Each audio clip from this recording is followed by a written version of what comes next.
How's it going, people? Welcome back to the channel and welcome back to the Forever Arsenal podcast. Hope you guys are well. Someone seems well over there. Come on, Turkish. Good morning. Do you know what? I don't care. The comments can kill him. Do whatever they like this week, right? You know what I mean? Whatever you want to do, guys, just do it to him because he's been like an irritating rash these last couple of days. Also, like we lost ground on City. Yeah, and he's all happy. It's been a bad week. Can I say, first of all, I had the best intro planned. This is the viewers here. I had the best intro planned, but the bosses at AFTV said to me I couldn't play any music because that would then, they're hating basically, that would interfere with the video being on YouTube. But I had the best intro plan. So I'm going to apologize in advance. All those that watch this show that hate me before today, you're going to hate me 10 times more today because I'm telling you, the champ is back. The champ is back. And Lee, I want an apology from you on the last podcast. I said, well, you laughed at me. In fact, Turkish, where's the table? Where's the table? Where's the table? Let's go early. Where's the table? Come on, Turkish. Get it up. There we go. I'm catching you up. I'm coming. I'm coming. Join third. 1 point behind you, Lee. Or 2 points behind you. Can't count. 3 points behind the leaders. I'm coming. And you said that I was bottom for a reason. And what happened? What happened? You cursed. Where are you now? You cursed. Where are you now? I'm joined third. I'm joined third. Right, let's have a look. Get me old goggles on it. Oh, you're still bottom. I'll tell you what, everybody's right. You're a bloody closet Spurs fan. You are definitely a Spurs fan. There's no two ways about it. I'm going to eat my banana here. Turkish. You're still going last, right, at the end of it, like, you know what I mean? Well, am I? I'm joined third now, so it's a debate. It's a discussion. The second letter in your name begins with an O, so technically. And that's something you can't blame us for, you can't blame Arsenal for, you can't blame anyone else. Fair play, fair play. Now that's out the way. Jordan gets his first correct score on a bloody week that we drop points. Since we've been doing the show, can we just say that? His first one right since he's been doing the show, right? He has been a regular now on this show for nearly 2 years. Just get that right. And there he is, gloating, celebrating, wanting records, wanting love, putting in the WhatsApp group when we're still playing that he's got the result right. You know what I mean? Like, you know, disgrace. Shouting at disgrace. Eddie. I just don't know. Like, disgrace. Lee, disgrace. When that penalty was muted in the last minute, my heart sank. Oh, terrible. What? He went home singing VAR. Come on, lads. This is wrong. This is wrong. It's wrong on all levels. No, it is wrong. Point. Where's Sharoy? This deducts a point. I've got a question. I do have a question for Jordan in all seriousness. Is Edison still more technically gifted than Zinchenko? He got an assist a couple of weeks ago, mate. You missed it. Please.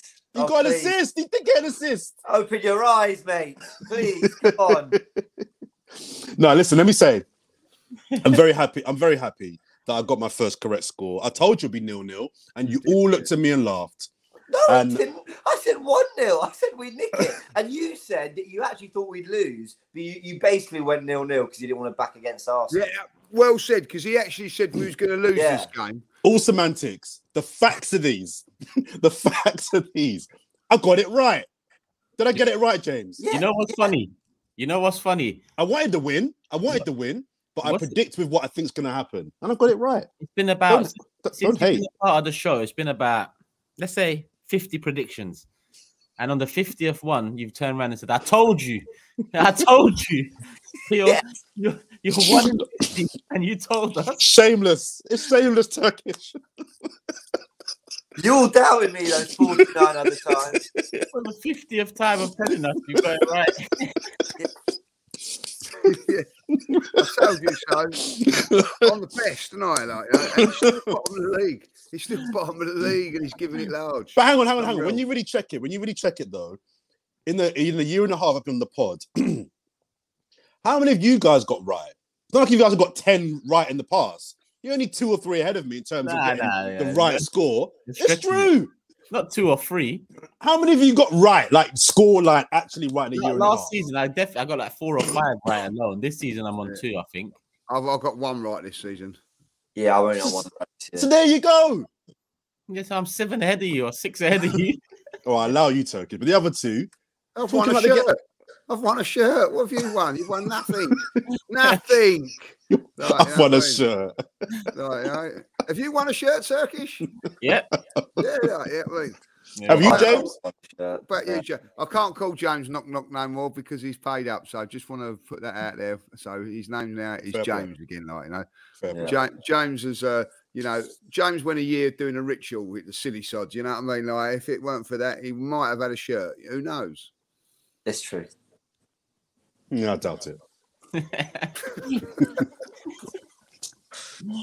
All right, put your personal bias aside, Jordan. Now it's time to talk about the game. Yes, sir. Arsenal did drop points, first time in a little while. Clean sheet on the positive side. Saka and Saliba, no booking on the positive side. They'll be there ready for the London derby as long as nothing happens against Oxford. I'm thinking we have a heavily changed team against Oxford, but we'll see and we'll talk about that coming up later on in the show. But people, we enjoyed the live show last time out. We're going to do more of those moving forward. We love the engagement as well, the live chat and having your comments there to read readily available. Comments of the day are prepared in our back pockets. We'll get into those there in the show as well. You guys and girls out there watching, just hit the like button, sit back, enjoy. Make sure you subscribe, notification bell on, all of that. And yeah, love for the love, people. But it was 0-0. And I'm going to go straight over to Lee, who was at the game, made it back from his illness. Glad to hear that. But yeah, Lee, what was it like in the ground? 0-0, very frustrating. The ball wasn't in play much. Newcastle tactics seemed to work. A lack of something off the bench. Yeah. Do you know what? Like looking back on it, the game, I wasn't that disappointed. I felt we'd give it a good go. I thought we played quite well. I thought the first 15 minutes we was fantastic, and we played some fantastic football. But the longer the game went on, the more Newcastle got into it, and you could see their tactics. And it was everybody was just turning around and saying, wasn't getting frustrated. It was just saying, look, we need a one bit of magic. We need someone. Is it going to be Saka? Is it going to be Martinelli? Even when they were getting defended up by some good defending by Newcastle, I have to say that their tactics were very good at to defend a game of football, but we just didn't have it. We just didn't have it, and then you come home and you're a little bit frustrated. And watching yesterday's game, Man City game, even more frustrated because it was very, very similar. Yeah. And then all of a sudden they chuck on 2 players and it changes the game. Now, sometimes it doesn't work like that, we know, but other times it does. Just freshen things up and things like that. The biggest fear for me was, and I said it in my fan cam, was afterwards, we was knocking on the door, we never brought on nobody. The manager looked at the bench and thought, you know what, I've got to go with what I've got. And that is what we've got at the moment, Credit to the team and the players and everything like that. We are playing with a squad that's very, very thin. I know we've got no Smith Rowe, we've got no Nelson, we've got no Jesus. We haven't had no Nelson since December. We haven't had no Jesus since the beginning of October, was it, or November? I think December the 4th, did he get injured? Yeah. And I think Smith Rowe was in September. 3 players. We're now into the 6th of January, and we've done nothing. We've done absolutely nothing, knowing that those 3 players were not going to be about. That's 3 players. If you put those 3 players on our bench, we might win that game. We might not. We might still draw it 0-0, but we might win it. But we've we've known about these injuries. We've known about the squad strength is not strong enough, and we've done nothing about it. If we continue to go like this, the points will dwindle, and at the end of the day, Manchester City will go and win the league, and everybody go, "Oh well, we told you so." But we had an opportunity. We've had an opportunity. Like, you know, we were 7 points clear. We're still 5 points clear, by the way. We need to go into games like Tottenham, and we need to go into games like Man United with players fresh off the bench that are going to win you games, because it's not always the 11 that win you games. It is the players coming on. In saying that, I thought we played well. I thought we defended magnificently well. You know, Newcastle looked to get us on set pieces where they're very, very big side. We defended that fantastically well. Even in the last minute, we defended really, really well with set pieces and all that. Wasn't panicking and everything like that. So for me, it tells me that defensively we're solid enough to make a challenge for the title. I think we've got everything in place. We just need to just strengthen that attacking areas up. And guys, I watched the game yesterday, and I'm going to say it again. Manchester City are not scaring me like they did for a couple of seasons previous. They're not. They're a very, very good side, but they are not the Manchester City of 2 years ago or even a year ago. They struggled yesterday, and I look back at it. As the keeper took a bung or what, I don't know, because he should, you know, should pick that up. I don't know what's gone on there. But anyway, look, that ain't our concern. If we'd have won our game on against Newcastle, it didn't matter. You know, every time Arsenal win a game, it doesn't matter what the opposition do. But by the time we go into the Spurs game now, the chances are we're down to 2 points. And that's pressure then, like, starting to mount. You know, I just don't understand why we've not addressed this situation. I know it's all about money, but there's other players, surely. We've got players on loan, by the way, that could come in for a couple of weeks just to see us through. Just get them back, and then they can go back out on loan again. And I don't mean this horribly. I don't even know the kid and all that, but I don't like it when you're going for a title and you're looking at the bench and you don't know who it is. There's a name on there you don't know, like, you know, and you know, he's never going to come on, the kid. You know what I mean? Like, and that is our problem at this moment in time, and it's a worry going forward with big games in the Europa League and FA Cup coming up as well. We've talked quite a bit about the transfer window, and now we're in the transfer window. And since you talked about the bench, it's probably best to kind of go into that area first and foremost, because me and James have discussed it a couple of times since the match has finished as well. We looked at the bench, and during the game, I said maybe put a Tierney on. He gives us a different sort of attacking threat to Zinchenko. He actually breaks the final third and gets crosses into the box. But when you're calling for a left back to come on to attack and to add an attacking impetus, then it kind of tells you for the rest of the subs bench. Vieira for me was probably the surprising one.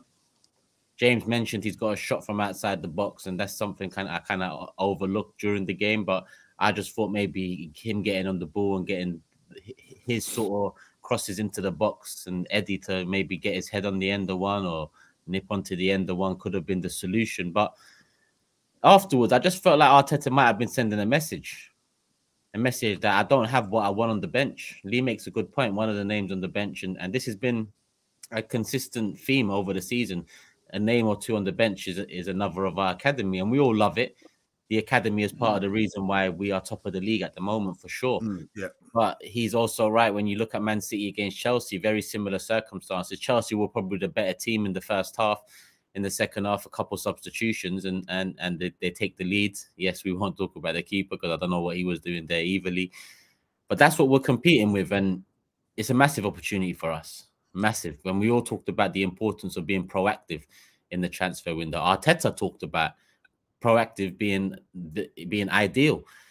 But we haven't moved yet. I don't know. It's definitely not panic stations yet, because now we've got a little break between now and the Tottenham game, Oxford in between. But regardless of new signings or not, I don't think we'll rely on new signings to face Oxford and get past Oxford.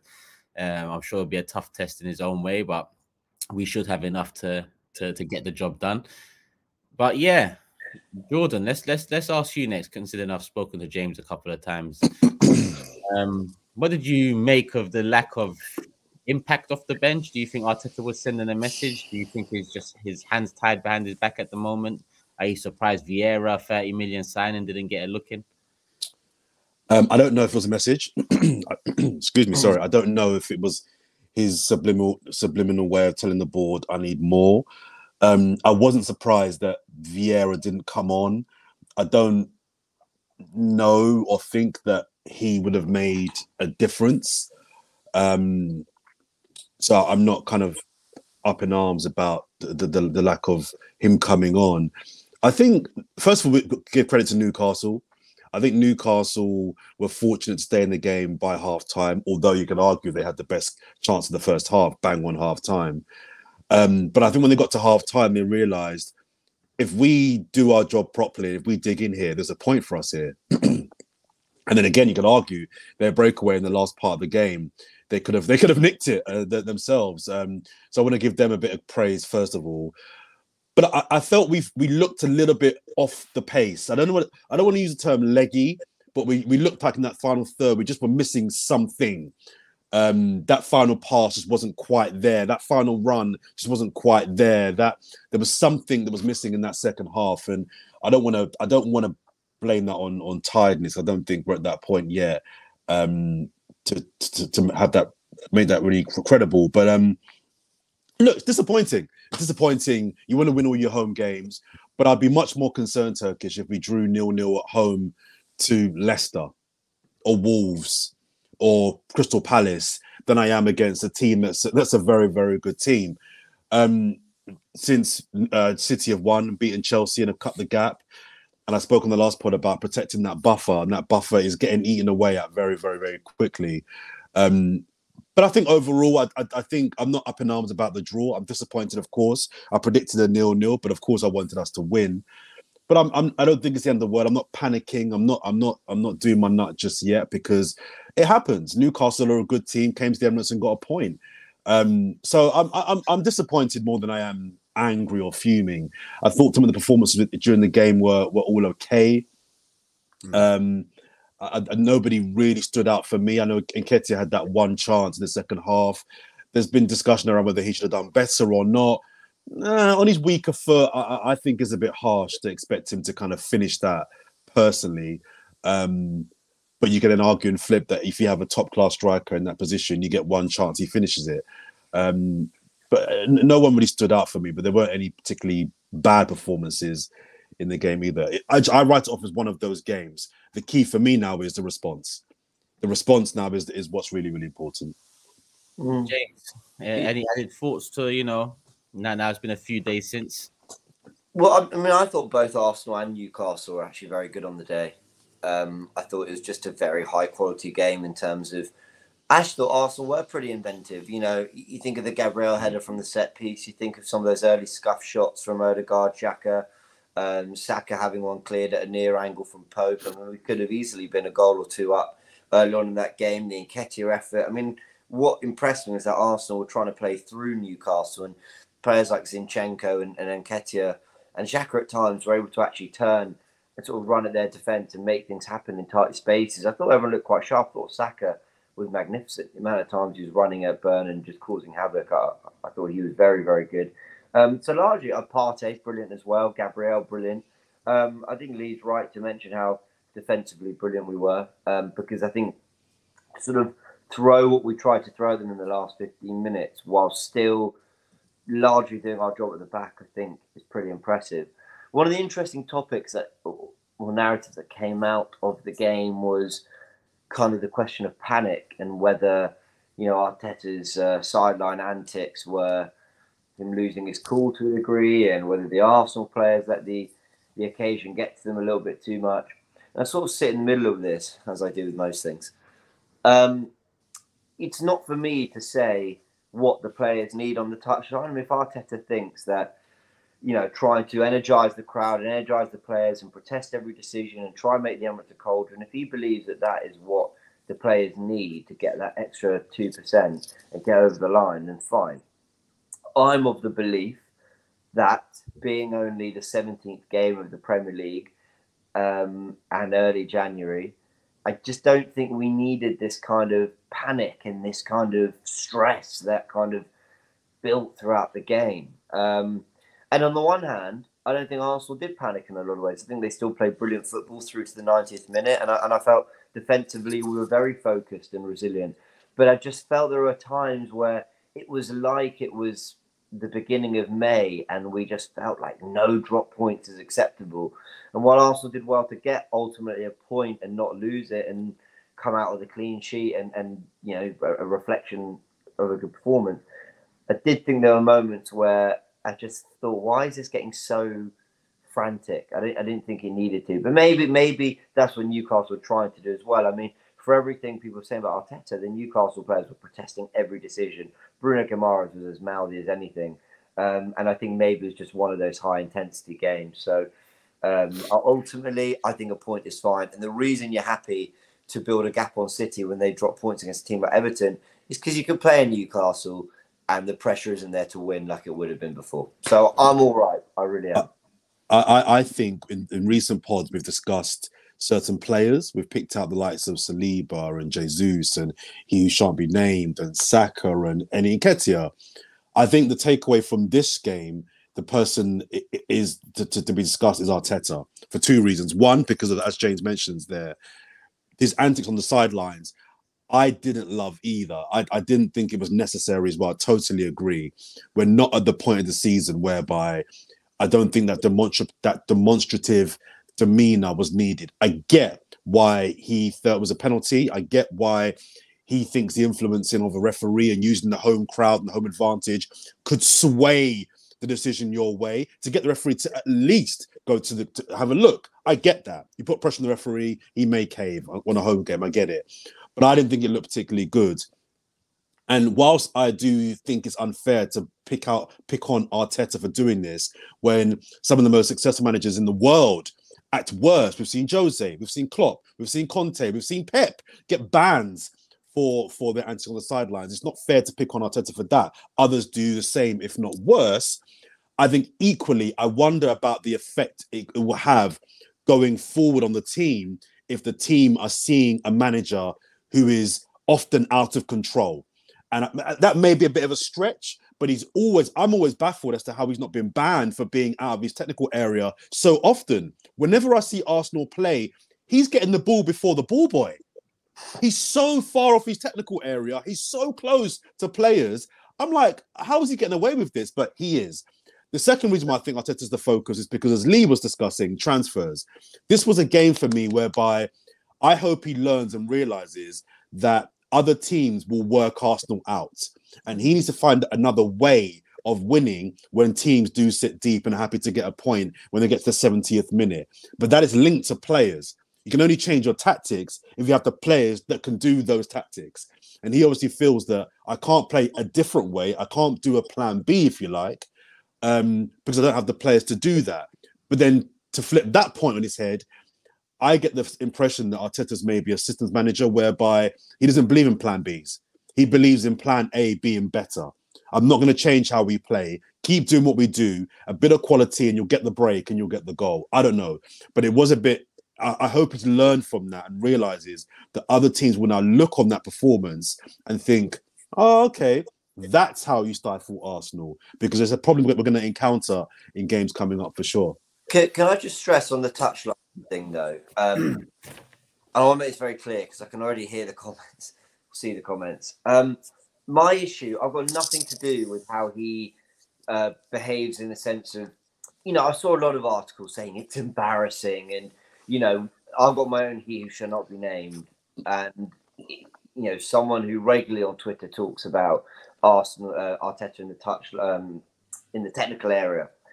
And I've got no time for mentioning his name or whatever. But what I would say is that doesn't bother me. I mean, I don't think it's any harm that he comes out of the technical area. He shouldn't. They should be telling him, but whatever. Another touchline antics embarrassing. Like Jordan says, so many managers have done that. I really don't care about all that and how it kind of looks. My only thing is how it impacts the team. And I just wonder whether the team need an air of calm. And actually, when Brighton scored that third goal that was then disallowed, the camera went to Arteta quite quickly. And he looked at the players. And he was saying, yeah, he was. He did. And I like that a lot more. So for anyone who's going to go, that's just not Arteta's style. No, he kind of does both. And I like that side more than I like the sort of really being very animated. Sometimes you've got to be. There are absolutely occasions where being very animated worked. I just didn't think this was one of them. Not when Newcastle themselves were quite, as you know, Jordan used the right word, demonstrative in front of the referee and quite protesting everything. I think that called for Arsenal to keep calm and just go, we're not part of all that. Let them get wound up by all this. We're here to play our football. And on what Jordan said about stifling Arsenal, you know, I kind of get what you mean. On the one hand, they showed how to slow us down. But on the other hand, I still think we created a lot of good chances to win the game. So I think on another day, we take one or two of those early chances, and on another day, I think we get one or two of those penalties, may I say, by the way. So I'm not sure Newcastle really stifled us, but I think they played really well to limit us and kind of give themselves the best chance of a 0-0. I actually like it. I like seeing the manager animated on the side. I like seeing the manager care. And listen, I haven't played high level football, but sometimes you want to see your manager going to war with you when you look on the touchline. Yeah, fair enough. You know, towards the end of Wenger's reign, I was so frustrated that you would have a poor performance, and it wasn't a poor performance against Newcastle, or would be struggling to get a goal, or it'd be a tight game, and you'd see Wenger just sitting down, kind of calmly. It didn't look like he cared much. I'm not doubting he did care, because I know he cared, but it just didn't. I wanted a manager that, you know, would get up and at it. And we've got a young manager in Arteta, so he's on a learning curve as well. I remember when he did it against Liverpool at Anfield, I think that was the wrong decision, because, you know, we was in that game and it is Anfield, and that kind of worked against us. Whereas against Newcastle, when you hear about how long the ball was in play and you looked at their tactics over the 90 minutes, and I'm not using this to mock Newcastle or put them down, because they did what they had to do to get a point away from home against top of the league. Credit to them for it as well. Defensively, the most solid team I've seen in the league this season that have come up against us. Structurally in shape, they did their jobs well. Saka, Martinelli double teamed when needed. They really nullified our threat to the point where our only chance was Eddie Nketiah. But I don't mind Arteta doing that. I really don't. I want to see him, you know, in a sense, go through the emotions as well in tough games like that. Jordan mentioned it. Top managers have done that in the past, and I don't know why it's a big issue when Arsenal do it. Well, I do. Yeah, I agree. We're going to click the shit out of links online. That is the be all and end all. You know, throughout the transfer window, Arsenal are the most, you know, newsworthy headline grabbers. You know, click, click, click, click. That's what it's about. I know who who you won't name is. I'm sure it's a presenter on another channel in Europe or whatever it is, Europe and Africa. But I don't know why it's such a big deal. I like it. Lee. With you. Listen, you know, Pep done it the other year when he went up to I think it was Oliver saying, "Oh, well played. You was fantastic and all that." Everybody thought, "Wow, brilliant." And what he's actually doing is taking away the performance of his team. You know, like sometimes that, you know, it hasn't gone quite right, and you focus on something else and focus on that. And I think, like, if you look back at that game, I think he's got every right to be frustrated. Not so much about the penalties and all that. Like, you know, this is a team that came there, didn't cheat, they faked injuries, they time wasted for a very, very long while. And the referee, so because we've got a naive referee, whoever put him in charge, puts up 5 minutes.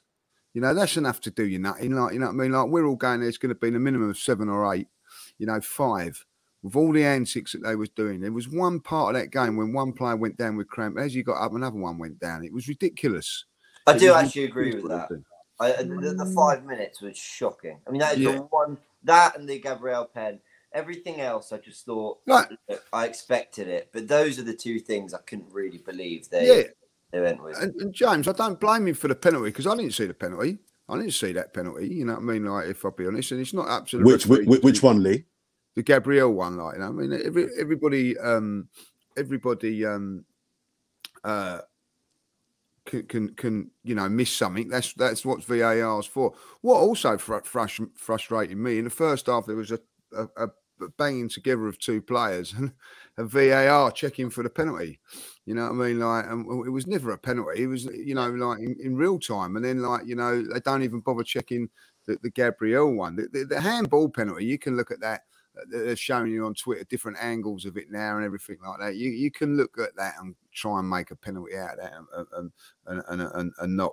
For me, I don't think it was a penalty. I wouldn't have liked that to have happened against Arsenal in the last minute. I would have been fuming if you know, imagine if we go at White Hart Lane and we get a dodgy penalty gag. Oh, we've had a few of them in the past. But there you go. So there's always going to be frustration. And I think there's frustration, not maybe just on that game, on previous games. Even the game against West Ham with the penalty in there. It's a penalty, but it's never happened before. And all of a sudden it is, you know what I mean? So there's a little bit of frustration there on the referee side and things like that. I don't mind what he's doing with that. As a player, when your manager was like having a go for you, sometimes you need your manager to have a go for you. Not just for that game. It's not for that game. It's for future games as well. Like, you know what I mean? Like, put a little bit of doubt in there. Oh, look, you know, that they've gone mad about something, like, you know. And you know what? In the past, guys, I think we've been too kind with some of the decisions that have gone against us and everything like that, you know. So I'm all for it. Come out there and you know, be a little bit more like that. I see it with other managers. I see it with Conte. Look at Conte and Tuchel the other time, like, you know, look how bad that was, you know what I mean? Or was it that bad, you know? So, listen, Arteta's antics, you know, I think there's a lot more. I just think there's people, and even our own fan base are ready to jump on him for it, like, you know what I mean? And I don't understand that, like, you know, whatever happens, we should be in it together and all that. Like, I don't think it was that bad in the first place. I do agree with Jordan, though, that maybe this running up and down outside the technical area may have to stop. You know what I mean? Like, because it's being highlighted by certain people all the time now, like, you know. But other than that, carry on doing what you're doing, Mikel. I'm in the James camp in that I don't really care. I don't like what he does, but I don't have a massive problem with it either. All I care about is I think he's got to be smart when he does it, though. And you may say, okay, well, how do you control when you're passionate? That's hard. I get that. But the thing that in retrospect looks bad is that he lost his nut and he was wrong. It's not a penalty. Yeah, that's it's not. If you're going to lose your nut, at least be right. At least be right. I don't know about that. I think I've seen that given a penalty many times. I've seen whether it's been given or not in the past is one thing. But the rules. Okay, True. Me, on the football I grew up with, I'd never claimed that as a penalty. Me, on the football I've been seeing in recent times, I'd be effing and blinding if I didn't get that my way as well, because my evidence would be, hold on, you give that over the last couple of years, but you don't even want to entertain this one, no? But I don't think we can decide on what has or hasn't been given in the past. I think the most important thing is going back to the rules. The rules say that's not a pen. Whether Matey Boy last week gave it or not is a separate thing. But that penalty, that infringement, if you like, is not a foul. It's not a penalty. Is that so? And away from the body. Thing. It must be the proximity thing that they're. That's what it is. That's what it is. Like, isn't that proximity thing only relatable when it comes off your own body? Because I remember when Gabriel, who was it against? People were calling for a penalty, and the reason it wasn't a penalty was because it hit his chest first, then his arm, and that was a much closer proximity than this. I think it's both, Turkish. I think it's both. But who knows the rules anymore anyway, Jordan? That's so. This Turkish. You just nailed it. Not a penalty neither. This is the exact reason I don't get angry about decision anymore, Turkish, because I don't even really know what the rules are anyway. Yeah. So if it's for us or against us, you very rarely hear me complain or glow, because I just don't know anymore. I just get on with it. And yeah, okay, if that was happening with 5 games of the Premier League season to go, maybe I might be a bit more emotional. But I saw it. I claimed that I was at my dad's. We watched the football together. I claimed it, and I was like, actually, I don't think that's a penalty. 1, because the rules say it's not a penalty. But 2, if that's at the other end, I'm fuming. I'm fuming. I agree with that. I didn't think it was a penalty. I don't think the rules are extremely flawed, like in football. 100%. I mean, you look at Martin Odegaard, okay? He got a yellow card. I thought that was right because he pulled his shirt, whatever. But then you see Gabriel get his shirt pulled and nothing's given. You then got VAR that's meant to see these things. And then they hide behind the whole, well, was it a clear and obvious error? Listen, we know the shirt pulls. I've said this before on this podcast. Shirt pulls are one of the easiest things to spot on camera. You just see it because you see the grab and then you see the shirt go in a certain direction. You just know if it's happened or not. If it's happened, you give the foul inside the box, outside the box, whatever it is.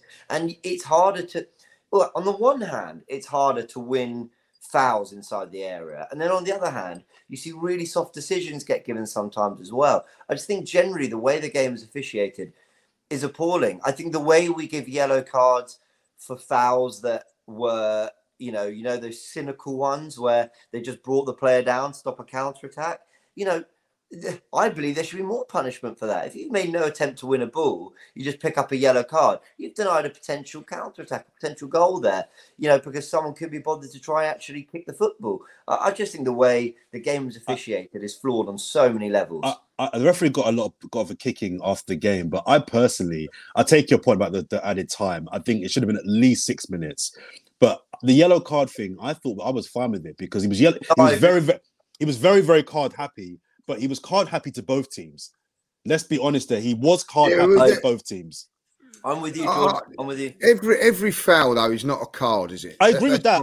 And what he done is he put himself in that position because he booked a Newcastle player for a normal foul. Yeah. It was just a foul, you know what I mean? And he booked him. And then what he had to do was he had to book Eddie straight after that for a foul, you know what I mean? Like, and then for 10, 15 minutes, every foul is a booking, and but Lee, what's the thing that everybody's been asking for? And Turkish said it just a minute ago. Be consistent. But what they've said to you over the last that's not consistently shit. That's the only consistency. Just give me consistency, shit or otherwise. Just be consistent. Yeah, we'll take consistent for now. They've been telling you to like let certain things like, you know, a little bit of contact go and all that. Like, and there was a couple of times on there, and it was a Newcastle player that got fouled. It was never a booking. It was a booking earlier on, which that was the problem. I think it was Byrne or maybe Saka or something. They should have been booked, and he weren't.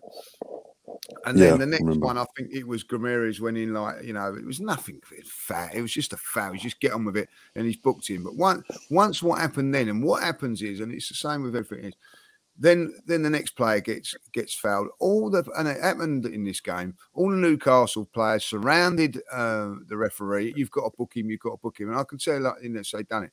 Actually, the one on Odegaard got away with that. You know what I mean? It was a booking because he pulled him back his shirt.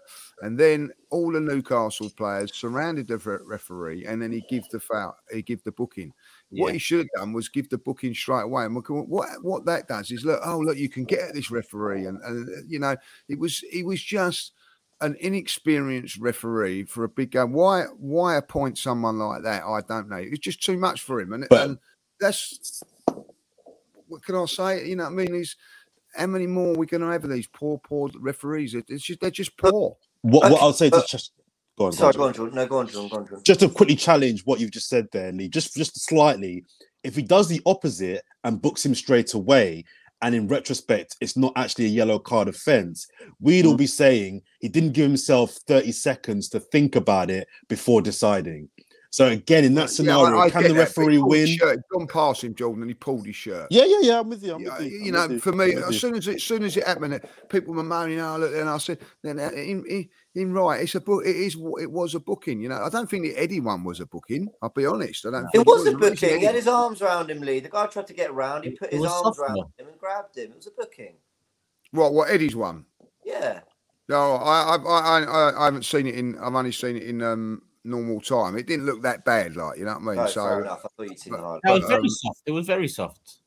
But you know, if that's a booking, it's a booking. I don't think that there was it. But I just felt on the occasion there, the referee just lost it a little bit, like, you know what I mean? If I think did Xhaka get booked as well? Was that? I was just gonna say, to give him a bit of credit, he who shan't be named.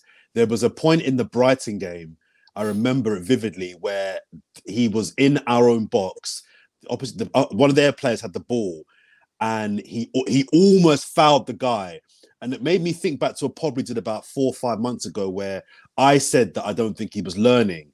And James challenged me and said, actually, he is learning from previous lessons. And that moment against Brighton where he wasn't rash, he didn't go in hard, was an example of that. And again, he got booked against Newcastle. And then I said to my dad, take him off. This referee's card happy, just sub him off now. I don't trust him. And then he fouled again. Yeah. And I don't think it was a second yellow, but it was definitely the next one you're gone. And he still didn't get subbed. But that shows that he is learning because he was able to be on not only a tightrope, but the finished tightrope and still manage to compose himself and keep himself on the field without getting a second yellow card. So he's winning me round. He's winning me round. So fair play to him.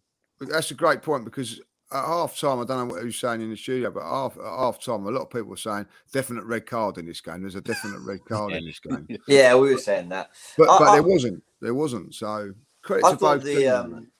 The worst decision the referee got was the yellow card on Joe Linton when he actually won the ball on Saka. Don't know if you guys saw that. He actually won the ball. I mean, not a lot of it, but he did get. So I mean, I kind of would have understood if you wanted to give a foul, but he pulled the yellow card out. It was strange. So I'm not. Look, the referee did have some strange moments, and it never felt like he really had control of either team. I do agree with that. What I do think though is I'm not sure if we actually help ourselves by talking about it as much as we do, especially when we kind of just go, the referee, the referee, the referee. It's VAR's job to actually give the 2 penalty claims if they think it's penalties. Because the thing I'll say, if you're the referee, is, especially in a world of we're not going to overturn it unless it's clear and obvious. The handball, for example, I just don't think in real time he can give that. It's happening so quickly. You know, it's short, close proximity and all that. I don't think he'll really give that. So it's on VAR to use the angles, take as much time as you need and think, is this, do we think the hand's in an unnatural position? Now, I said to Turkish in the office, there was another angle I saw on Twitter that made me start to think, oh, that does look more penalty than not. But the Gabriel one, Stonewall. And again, I think it's a ball into the box. There's a lot going on. The referee's missed it, that's fine. But us going, the referee was awful. How did he miss that? Blah, blah. Yes, ideally you want the referee to see that. But again, it's on VAR. They're the people. There's 3 of them there. They've got all the screens, all the angles they could want. They're the ones that need to see it. And when they're saying the ref's not even looked at it, yeah, he looks at it if he's told to look at it. You know, we need to understand these things because otherwise we're just complaining. We're making noise. And actually, the people we're trying to make the point to are looking at us like, you don't even know what you're talking about. You know, it just weakens our argument. So I get that the refereeing performance lacked in a lot of ways. But, you know, again, people going, oh, the referee was so card happy. He was, but I don't think a lot of the yellow cards were unfair. The Odegaard one, the Nketiah one, the Xhaka one, I think you can give him your card. He went to ground. He kind of stuck a boot out and he caught him on his ankle. I think you can let that go, but also get why he was given. But I just think we need to be clever about when and how we kind of bring up this whole referee discussion and what we're actually attacking when we do, because otherwise I do think it dilutes our argument. Yeah, I think the reason for drop points isn't the referee. I think the reason for drop points is Newcastle's defensive solidity and structure, first and foremost. Right, exactly. It's more on that. And completely, like I mentioned it before, completely nullified us. I mean, I can't really ask who stood out to people. I can't really ask about moments because there was one chance apiece. You know, I think the Eddie chance in the second half and Joe Linton's chance at the end of the first half were the best chances of the game by far. Probably the only real chances of the game. Turkish. So I'm sorry to cut you because I know I've just been rambling, but I respectfully disagree on that point. I don't think it was a chance piece. I think we had 4 or 5 good chances, and I don't think they fully nullified us. I think they did a very good job to limit us, but actually across the 90, we did quite a bit. I think Odegaard in the first few minutes should have got it on target at the very least. But aside from that, deliberately done that. I don't call openings chances. I need us to at least get the ball on target or at least get it close for me to claim that as a chance. I think there was opportunities, especially in that first 5 minutes, first 20 minutes. We was getting into the box, but we didn't really make use of it. We didn't really make the keeper work. The only time the keeper really had to work was that Eddie chance. I think it's fair to say we were the better team, but a draw was fair. Yeah, I think. Yeah. I do think it was fair. I think also No, I do too. decision making sometimes is a chance. I think in the final for that first 10 minutes, if we made the wrong decision or the wrong pass wasn't quite right, bit too hard for the Xhaka one, like, you know, a little bit more care with that pass as a free run. And I also think in the second half, and I'm a big fan of Granit Xhaka. Like, you know, I think Granit Xhaka got into 4, 5, 6 very, very good positions in that second half, and wasted them. It wasn't the right pass, or it just didn't happen for him like it has in the past. You know, just one of those games. You know, you just have to. Sometimes you're just not quite at it, and also I think you've got to take it as a compliment that Newcastle. I thought with our wingers, they had no intentions of attacking us. They just said, right, Trippier, as soon as Martinelli gets that ball, you go tight, and Amron, you come round and you just defend it. You know, they took their attacking game and didn't play it. You know, my mate turned around and said, you know, when they went to Tottenham, they had some sort of goal for it. When they went to Man United, they went to some sort of goal for it. Against us, they looked at it and thought, if we go toe to toe, we're going to get done. So I think you've got to take it as a compliment. That I'm not seeing that for a very, very long time, that a team at the top half of the table be so cautious and so defending, and then not even look it's on the counter attack. You know, even West Ham it's on the counter attack a couple of times and looked more dangerous. They had no intent. They were happy for a point. And listen, if we be honest, if we go to Newcastle and get a point, we'd be pleased with that as well. Like, so for them, they've done their job, and you know, it's up to us. We was at home. That's why we're disappointed a little bit, is because we was at home. If that was away from home and they'd done that, you just turn around and go, all right, fair enough, a good point, we move on. But because we was at home, we're a little bit disappointed that we didn't break them down. But I still see that there was lots of positives from those negatives. I agree. I agree, Lee. I think if that is the worst we're going to perform, I'll take that. If that's a bad Arsenal performance, if that is us at our worst, I think we're doing good. I think we're doing exactly good. That. Do you know what I mean? I'll take that. Yeah. And it's another week that we've gained a point on Chelsea and Liverpool as well. I mean, I know we've got bigger things to look at. Absolutely, we do. No, I think it's relevant. You know, point. We were looking at the whole, you know, well, is top four really done yet and all that? Tottenham got their win, and yeah, typically they're going to find form for the North London derby. But I just think in trying to secure top four, Newcastle, Chelsea, Liverpool didn't gain anything on us. So cool, that's something. And James, the massive thing in the next 2 weeks, and this is why I'm not going to lose it on this side. Manchester United playing Manchester City, so someone's got to drop points there. Tottenham have got Manchester City twice in a week. Like, you know what I mean? Like, now, you know, if Manchester City win those 2 games, that basically takes Tottenham virtually out of a top 4 race. You know what I mean? From our point of view, if we win those couple of games, we'd be like 20 points in front of them. Mm-hmm. If Spurs were to take points off of Man City, it's good for us. So we're in a win-win situation. You know what I mean? So at the end of it, before we went into the World Cup, we was 5 points clear. We're now 3 games down, and in January we're still 5 points clear. Nothing's changed after 3 games. I tell you what, that's true. Apart from 3 games, another 3 games ticked off. Yeah. So nothing's changed. I do think, though, I know we've got a cup game before the Spurs game, but I do think, though, that and this is a big if we are still thinking that we can win the Premier League, drawing with Newcastle and dropping points at home, that for me now feels like we have to go and beat Spurs. Yes. I think if you beat Newcastle, you can take a point at Spurs.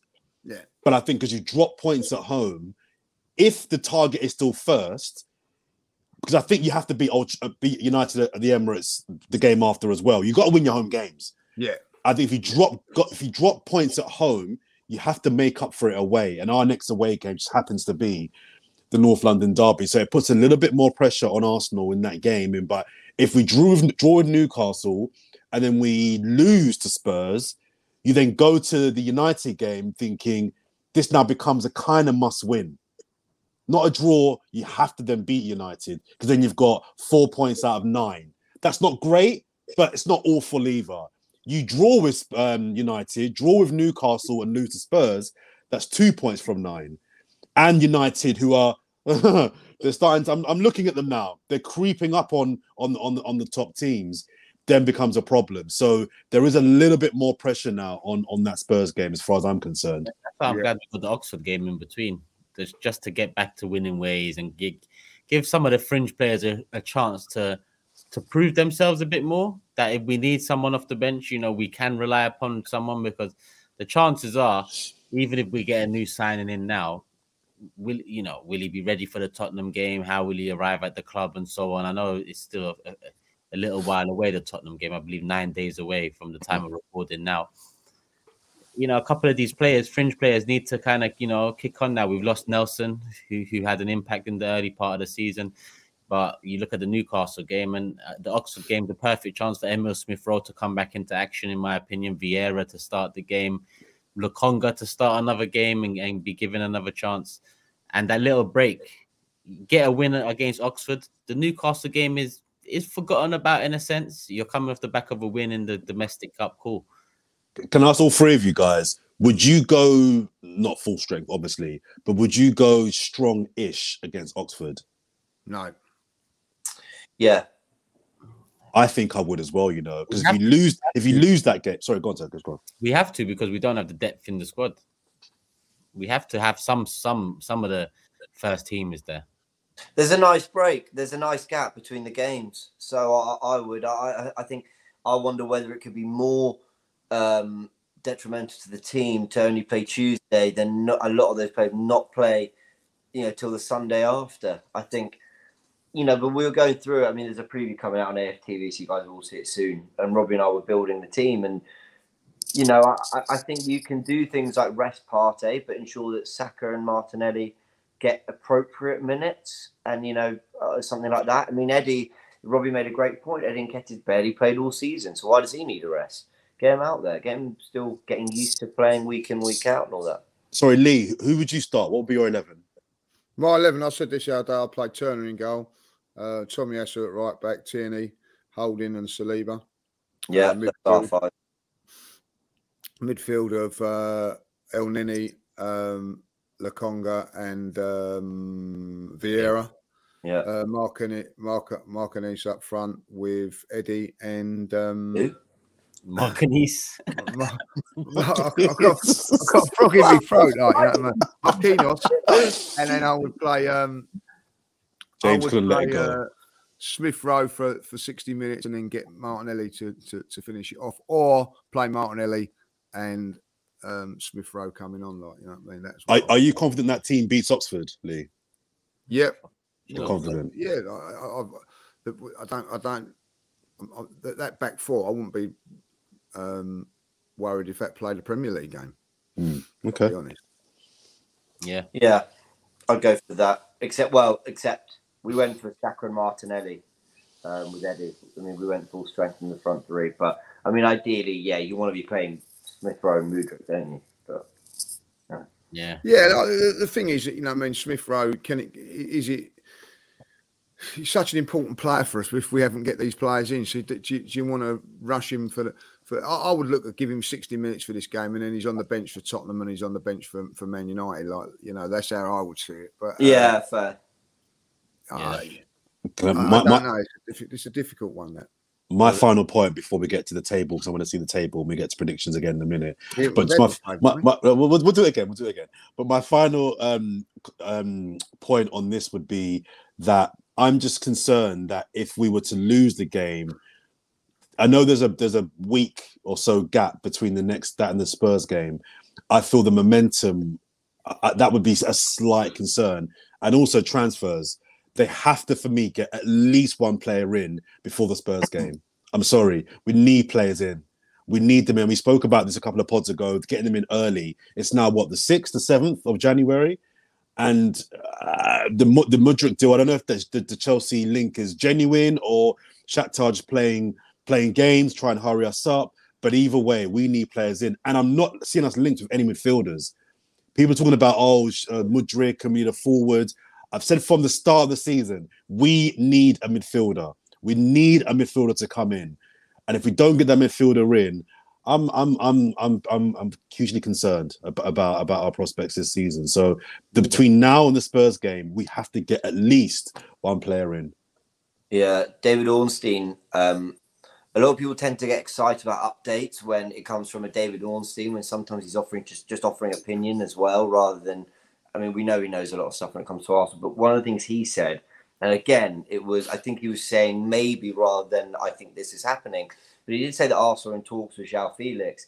But what he said is he wonders whether Arsenal might just turn their attention to getting that done so it takes the pressure off the Mudryk thing. And I think that would be a really clever approach from Arsenal, just to go, all right, Shakhtar are being really difficult with the price tag. We've offered more than a fair price. I'm not worried about this Chelsea thing because he's made it very clear he wants to come to Arsenal.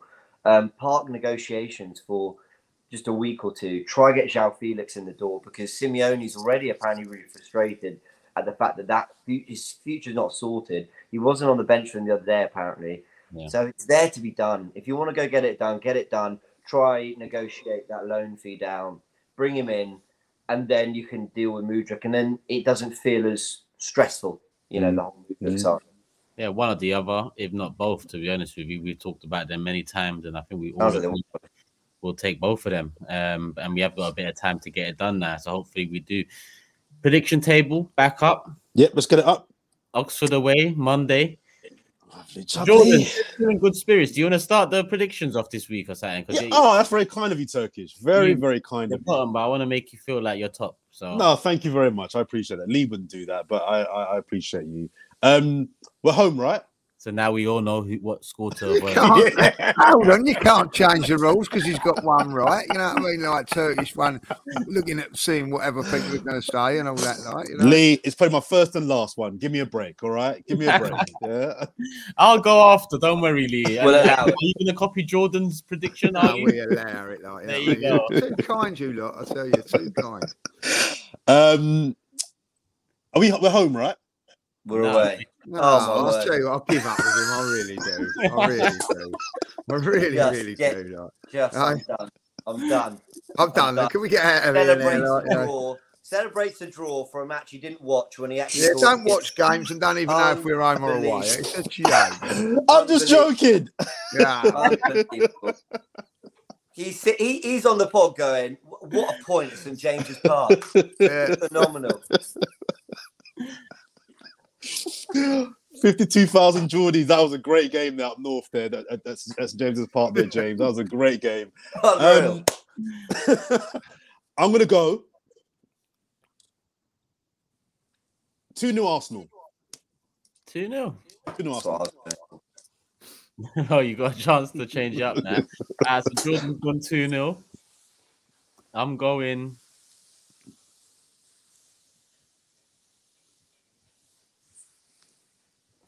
3 morning sessions. 3-0. 3-0. Third week in a row. Ever since I've gone top, I'm taking all the least predictions. I was going to go 3-0. Go on. Over to you, Lee.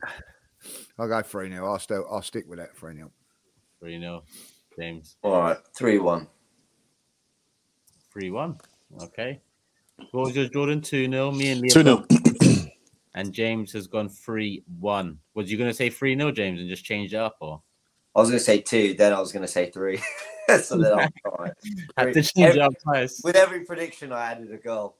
All right, cool. Just for the Spotify and audio platform listeners, 24 games have been played, 24 predictions have been made. I am still top on 22 points. Lee is in second, 21 points. And enjoying third, James and Jordan on 19 points. There you go. There you go. From the man himself. I think he deserves it. He's waited a long time for this moment, so I think he deserves it. He was so far off a fucking correct score and no one else getting it right. Still put him just third. But yeah, we'll move. Jordan, big up. Lee, love as always. Oh, hang on. Comments. I nearly forgot.